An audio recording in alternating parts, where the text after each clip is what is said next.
Hey everybody, Dennis here with Respiratory Sensei, and today we're going to look at customizing tidal volumes. What's that, you say? Well, do you know how we always do a calculation on the patient's height and weight to figure out what they should weigh, and then we calculate an approximate tidal volume for that? Do you think that every patient is exactly that lung size? And the answer to that is no. So there's a much better way to customize the tidal volume to the patient, and it changes everything about their care. So stay tuned.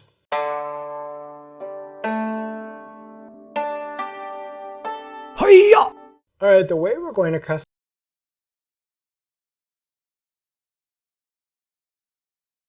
volume loop. And if you're a respiratory therapist, you probably know what button to push on your ventilator to get that graphic.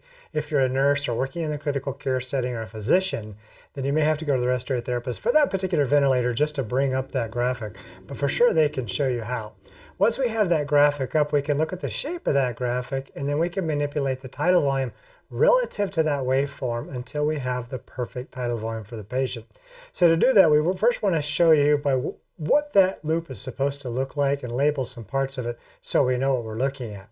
So typically here, what we have here is that we have people on a ventilator, and you'll notice that we have them on some settings. And the most important setting here is that you have tidal volume, and then of course you have PEEP. And that'll show up on this pressure volume graph. Now, if you look at this pressure volume graph here, I'm going to graph this loop out and how it usually would look.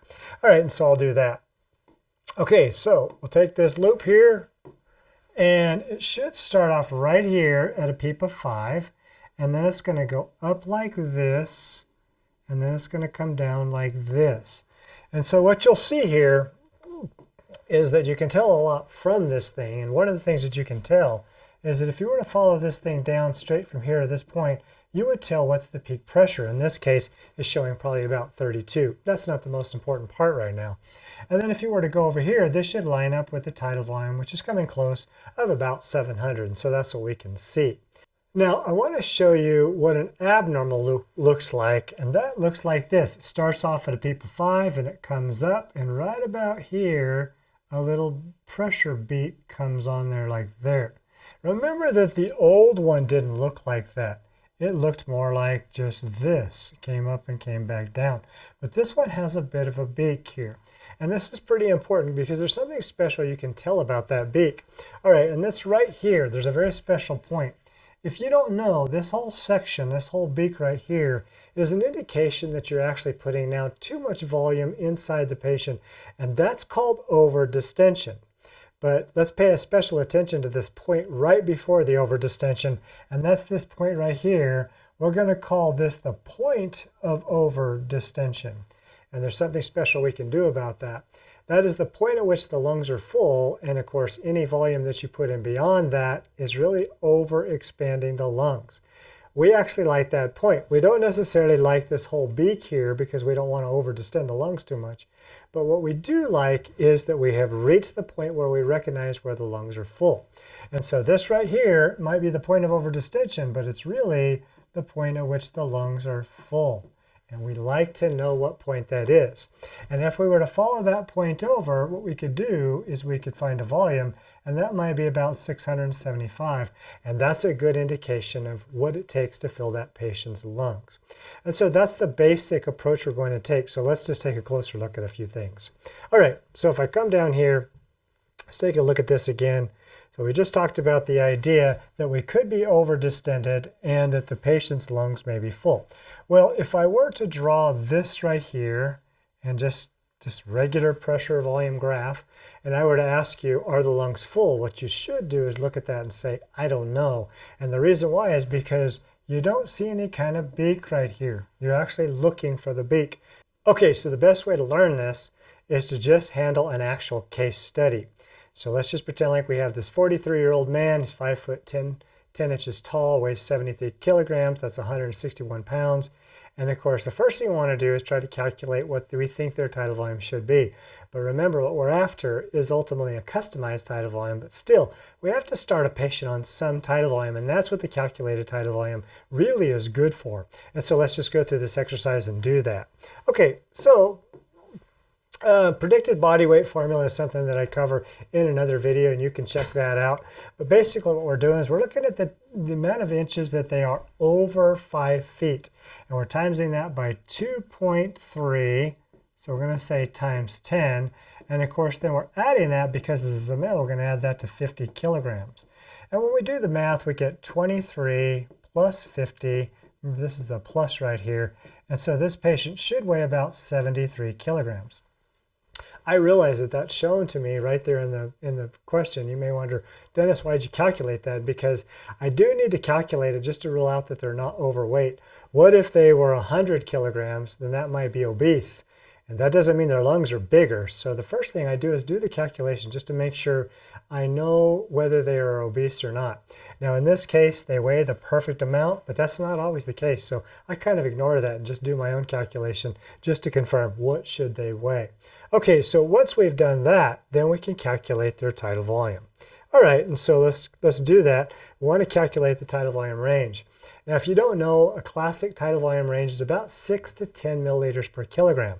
So if I were to do those, then I'm just going to do 6 times 73, and then I'm going to do the higher part of that, which is 10 times 73.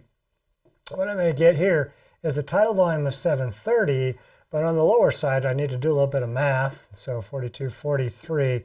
So I need a tidal volume that is 438 to 730. Now, I could pick any tidal volume in there that I wanted to, but just for fun, let's just say we pick a tidal volume of 700 cc's or 700 milliliters. That's going to be our starting tidal volume. And so the first thing we do is we set a patient upon that.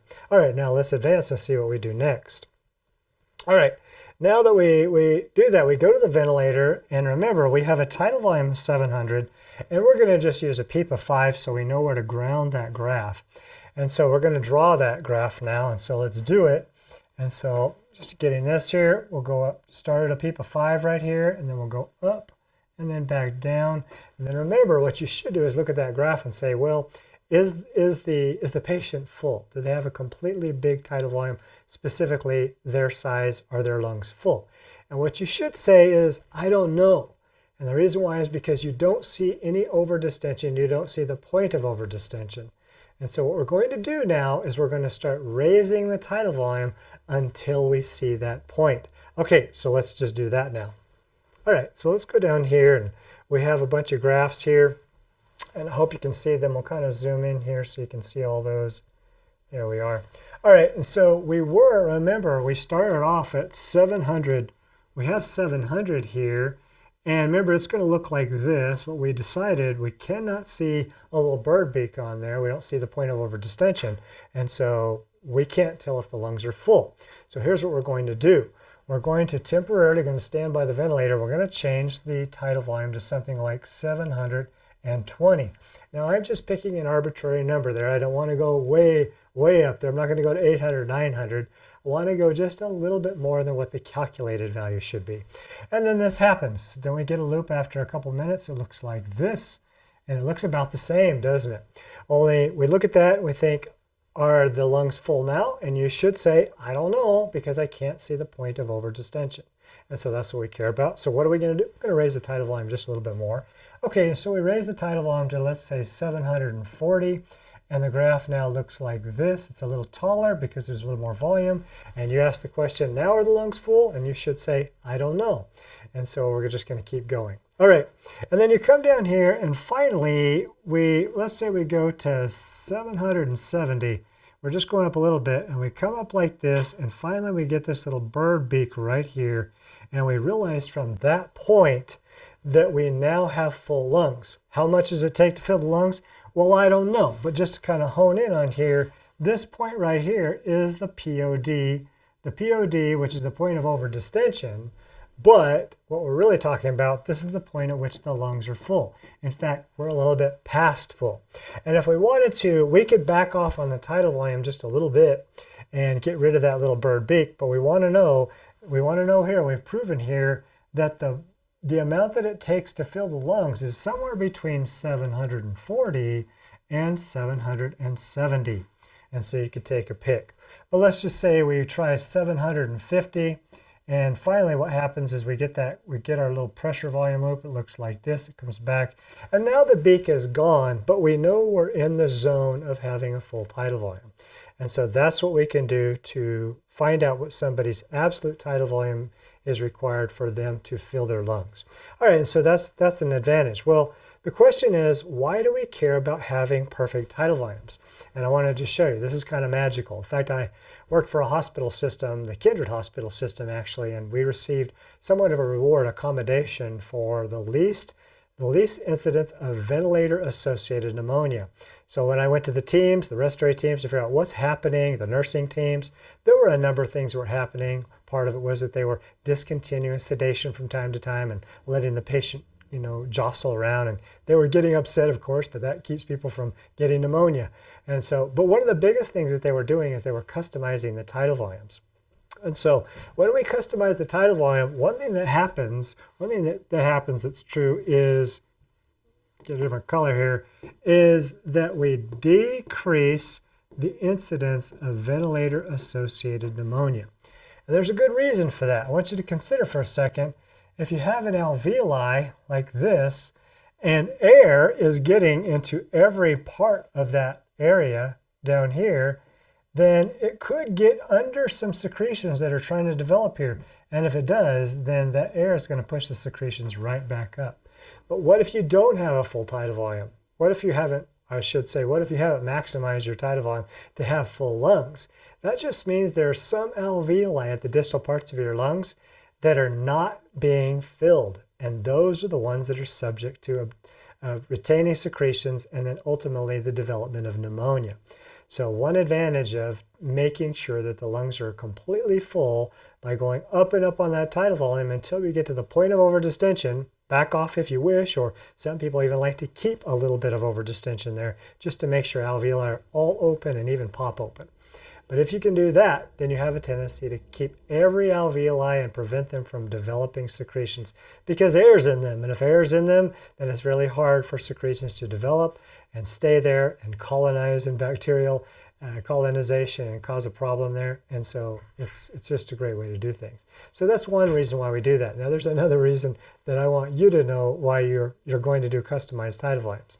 And that is this, because it improves care for the patient.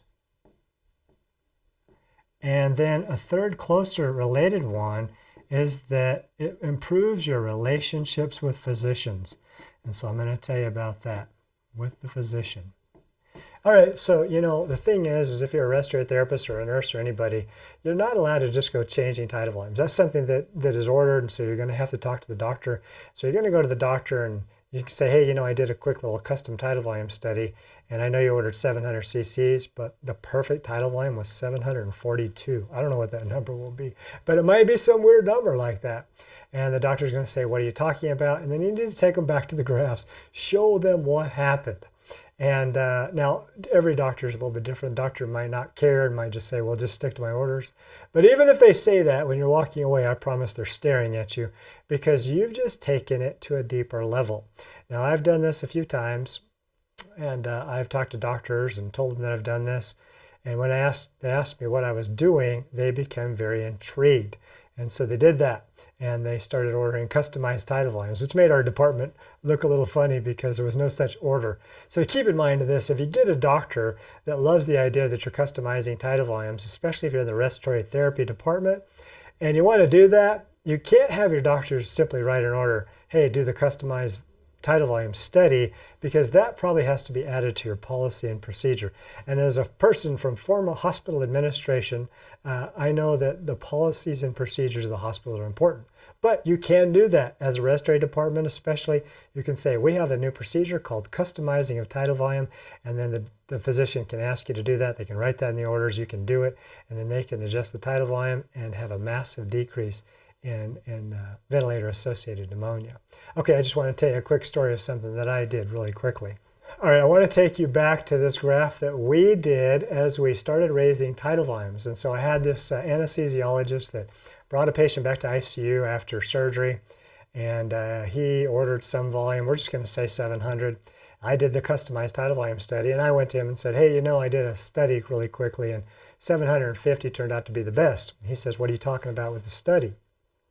And so I told him that I did this. I showed this to him.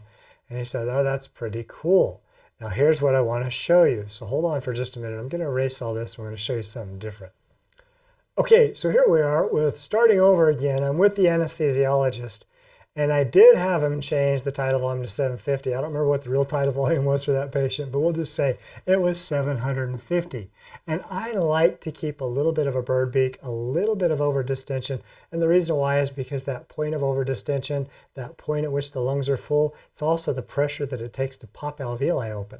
So here's what happened. I put that on there, and of course I had my little beak, and I was really happy with that beak. All right, yeah, so I was happy with this beak right here. All right, so I kept it. But after about 20 minutes, guess what happened? My graph started looking like this. The beak went away. Well, where did it go? And the answer is that I had recruited some alveoli, and so once again I raised the tidal volume. And so I probably raised it up to about 765 until I got the beak back.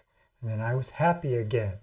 And then after just not very many minutes, 20 minutes or so, the beak went away again. Why? Because I had recruited alveoli. And so the beak just kind of went away again, and I realized. So I increased the tidal volume just again, 780, whatever. I'm making up these numbers. And finally, the beak came back, and it ultimately stayed. Now, when the physician came back, I told him what I had did, and I said, actually, I ended up determining that the best tidal volume to settle into was 780 milliliters. He asked me to explain what I was doing. And so as I did that, he looked at this, and he said, do you know what you just did? And I thought he was impressed because we recruited alveoli, so I thought that's where he was going. He says, yeah, you did that, but what you also did is you documented the amount of alveolar space lost during surgery. And so what he was able to do is recognize that we had lost a certain amount. In other words, when he came back from surgery, 750 is what it took to fill up the lungs. But after I recruited alveoli, it was 780. And so he thought that was pretty cool. He was kind of nerdy on that. But he did something that changed everything. He started on the way back from surgery, or before surgery ended, he would start bagging the patients increasingly. What he was trying to do was recruit alveoli along the way. Then he'd hand the patient to me and say, tell me how many cc's of alveoli I lost. And gradually, I couldn't tell him that he lost any because he recruited all of the alveoli at the end of surgery as he brought it back. And that was better for the patient. Remember, when you've recruited all the alveoli and you're filling the lungs up completely, and you're customizing tidal volume, this is a way that you can drastically decrease the incidence of ventilator-associated pneumonia and other post-operative complications that are associated with being intubated and, of course, being on a ventilator. And so I hope that makes sense. That's a way to customize tidal volumes. And now you should go into your setting and change the world with it. Forget just doing the calculation. That's not enough. We can use the ventilator graphics to customize the tidal volume and provide much, much better care for the patient. This is Dennis with Respiratory Sensei. If you like this video, please like and subscribe. More to come, and you don't want to miss anything. So we'll see you later.